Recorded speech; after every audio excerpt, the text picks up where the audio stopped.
Hello, everybody. This is Trace Perot. This is my new series on my station, Raw Vegan Cowboy. It's called How to Be a Raw Vegan, an Organic Raw Vegan Without Really Trying. Okay? Just finished my yoga session, which was live on Instagram. And so I'm going to do this series, and it's just going to be snapshots. And I'm going to try to tell you how easy it is and wonderful it is to be a raw vegan, an organic raw vegan. So this is the first one, and I'm starting with something that's kind of unusual for me, but Rollinia season has arrived in Hawaii, okay? This is a Rollinia, also known as a biriba, I believe, in South America where it originated. This little baby right here is one of the best fruits that you can possibly eat. I mean, it tastes unbelievable. It tastes just like a lemon custard pie. Okay. It is the most delicious fruit in the world. And it's kind of interesting looking.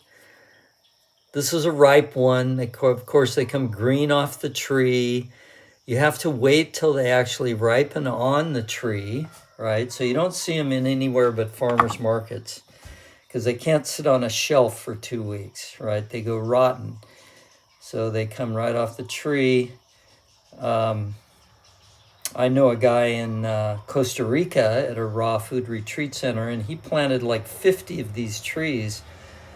And it's just amazing to go down there and visit because you get to eat these things all day long, right? In Hawaii, they are rather expensive. I'm not sure what these cost per pound, but they're not cheap, you know. They're probably, I would imagine, at least probably about $4 a pound. Okay. So why am I eating this, and why am I eating it right now? It is about 8:30 in the morning on a Monday morning. So why am I not eating bacon and eggs? Okay, let's get into it. So what I'm doing is I'm fueling my body with glucose, which is fruit, aka fruit sugar, okay? So I need energy to get through the day, okay? And I started this morning by eating an orange, right? This is an orange, right? And I did that because an orange acts as a laxative, so it cleans out your bowels. It makes you poop. Any citrus. And I did that when I got up because I had an empty stomach. My stomach was empty, okay? My dinner was probably rolling around in my intestines, being absorbed until... the absorption cycle basically ends about 3 a.m., right? So when you eat the day before, when you have dinner the day before, from about 8 p.m. to about 3 a.m.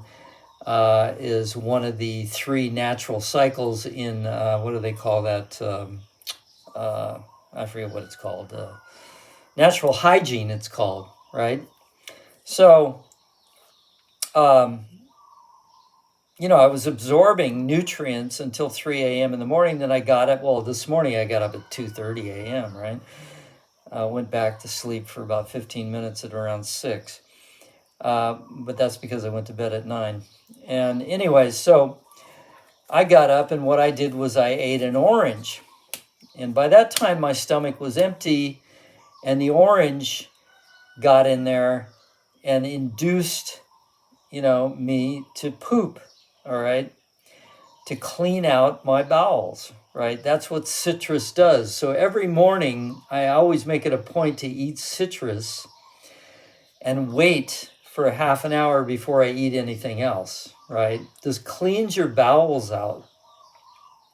Besides giving you all the lovely vitamins and minerals that oranges have in them, right?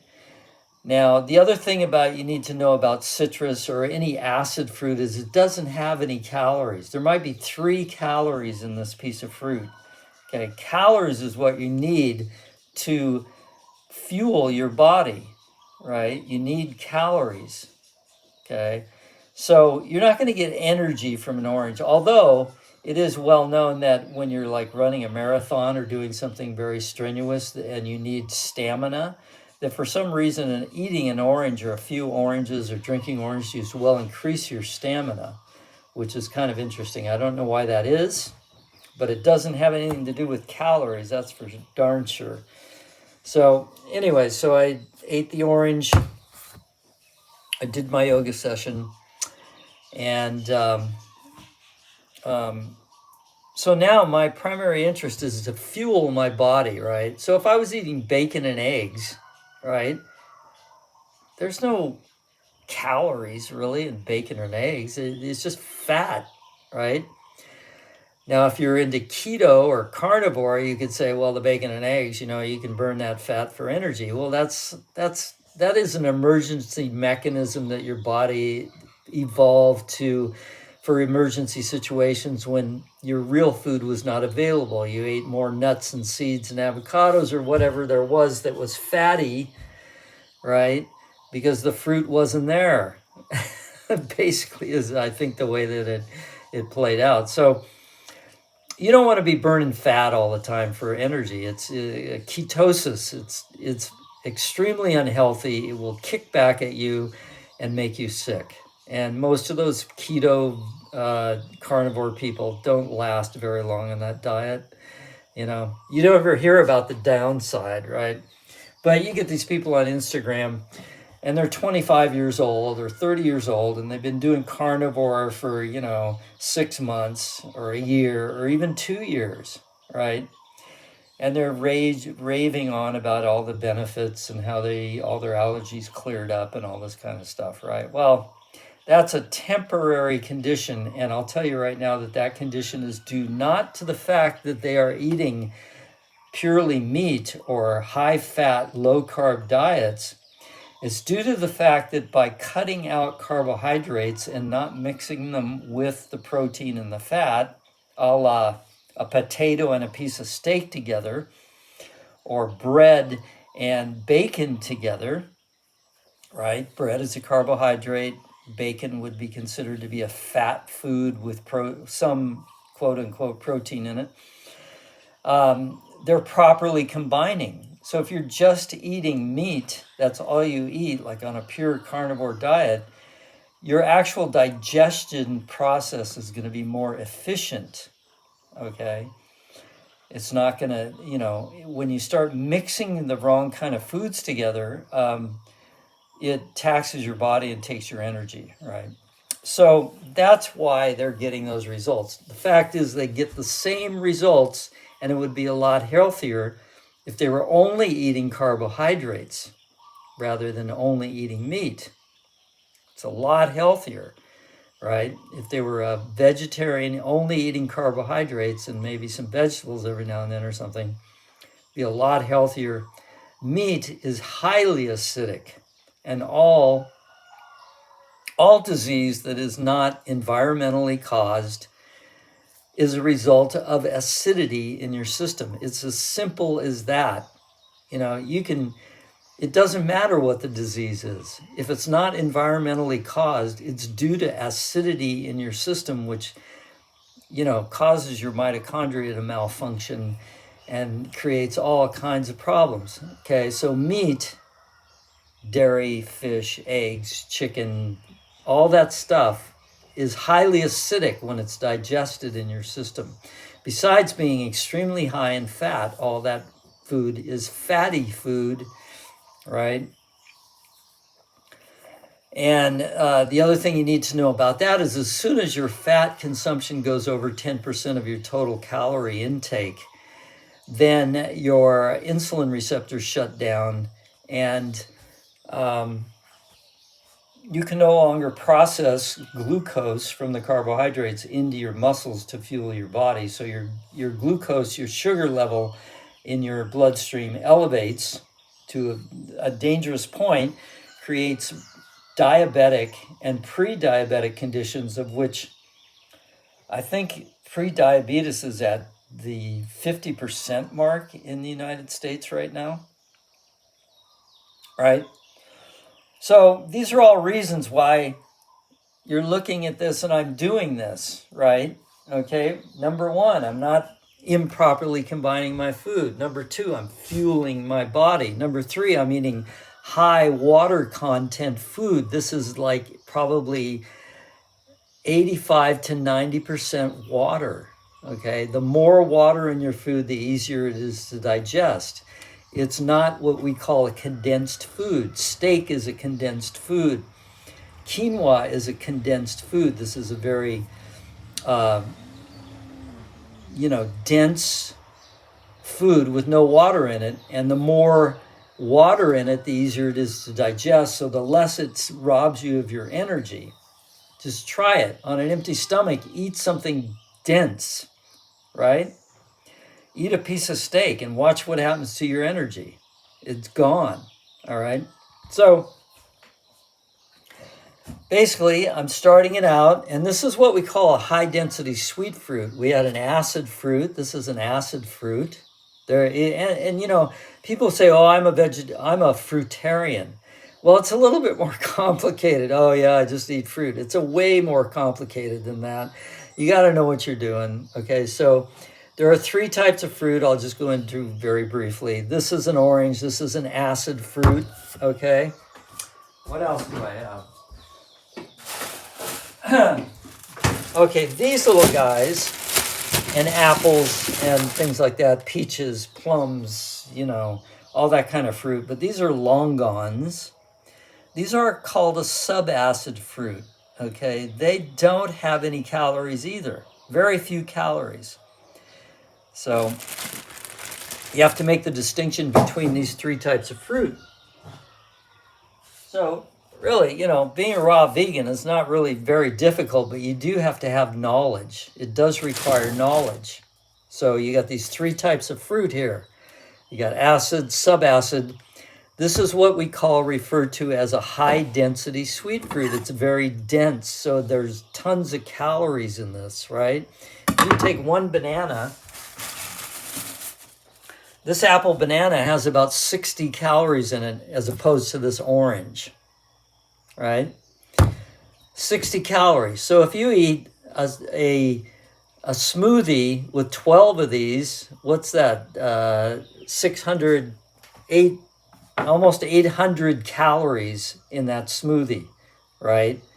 If you eat 10 oranges in the form of orange juice, you're going to get about 15 calories, right? So this is a high-density sweet fruit. So is this Rollinia, right?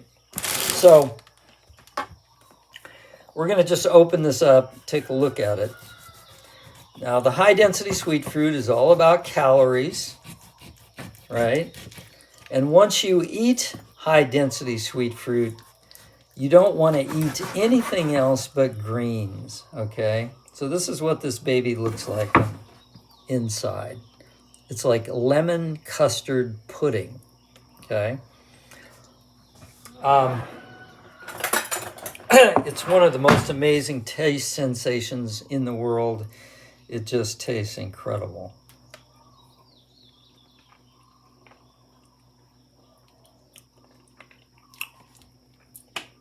It's extremely sweet, but not in that, that artificial kind of sugary way, like if you're eating a donut, right? That's another thing. The sugar in fruit is a different metabolic or a different chemical makeup than table sugar or processed sugar, which is in everything in supermarkets.